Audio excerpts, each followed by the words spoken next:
Everybody seems to be like Donald Trump these days. They're just too obsessed with power. Twin turbo V8s, excessively heavy hybrid systems, and electric cars that have as much soul as electric cars. What happened to cars that you could have fun in? Like the crappy little shitbox hatchbacks that allow you to enjoy a notion of speed without breaking all the laws and murdering a family of 5. What happened to cars like this? To most, this is a shitbox. When I first got this, the 1.0 TSI 2019 Seat Ibiza, which is also the first car I've ever bought with my own money, I thought exactly the same thing too. It had a nice interior, Apple CarPlay, and a solid enough, smooth enough drive thanks to acceptable low-end turbo torque and a DSG gearbox.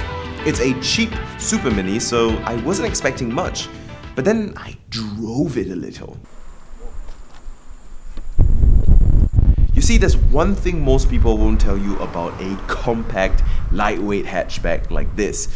It's jolly good fun. There are a few things about this car that excellently make it a brilliant formula.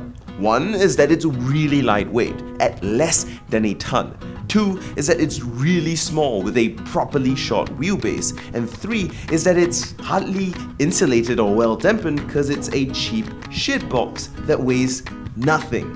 That means while it's not fast, it's more importantly a quick car, at least in how it feels. It's got pep off the line and it's surprisingly sprightly because it's got so little inertia to move. It also means that it's able to grip and handle a lot better than you would expect it to be, being a cheap, crappy suspension setup, because there's just less weight to deal with, which means a cheaper suspension setup isn't going to be overwhelmed, as are these cheap eco shitbox tires. And because the body is short, it's agile, which means it can turn, brake, or go with a lot more deftness and mobility than you would actually normally expect. I think the best way to describe how the Seat Ibiza darts around like a little cricket or cockroach is that it's kind of like a 3-year-old toddler. Objectively speaking, it's no Olympic athlete. It's not really moving around that quickly at all. However, because it's small and it's light and it's all over the place with chaotic energy and able to dart around and change direction like an absolute idiot, it's more impulsive and energizing than you would actually imagine. The steering is not the greatest in feel. The only time you can kind of feel it change is when you have a little bit more grip in hot, dry conditions versus when you have less grip in colder, wetter conditions. But it is quick, with a surprisingly short rack, which means that steering it is quite hyperactive and quite darty. This makes it very easy to weave the car through turns or tight city traffic, though it does mean quite a bit less stability on the highway. However, I personally think it's still not that bad, and if you struggle to keep the car straight on a highway at highway speeds, you just have a skill issue. Plus, since we're talking about feel, the short wheelbase means that you are in the center of the car moving, whether you are turning or stopping, which means that all 4 of the corners of the car feel very intuitive and extremely easy to place. And of course, it doesn't hurt that it's a tiny, minuscule vehicle.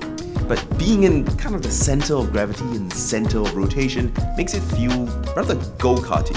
And it's also not very high up since it's a small compact hatchback that's low to the ground. And the weak insulation and lightweight means that you can hear and feel everything the rear tires are doing through your butt, including the really kind of crappy semi-rigid torsion beam rear suspension jumping or struggling to get grip. I went over a pothole when I was in Malaysia driving at 150 kilometers an hour, and the butt feel was about to be brown and a bit wet. But because of this, it feels extremely engaging. You know how much you can push the car because you know how much the rear tires are holding on as the fronts. It doesn't give you much in the steering, but you can still get a good idea of what's going on in the rest of the car. And I can only imagine that this would be even more engaging and more fun if I was in Europe and the Seat Ibiza was available with a manual. But because you feel so much for so little, the 97 horsepower output that is absolutely tiny really doesn't feel like it matters. And because it's light, that little horsepower doesn't feel all that bad.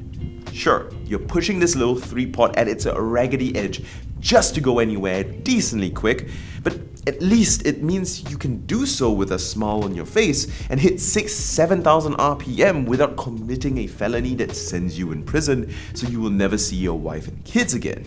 And to me, that makes it worth more in some ways than a fast car. Just that fun, bubbly shitbox that you chuck around turns without really being concerned that you would kill yourself, kill someone else, or just commit a crime. So, if you want fun, stop thinking about heavy German supercars and start thinking about a lightweight shitbox that you can fling around a corner with the drama of a Formula 1 race, but the speed of a geriatric.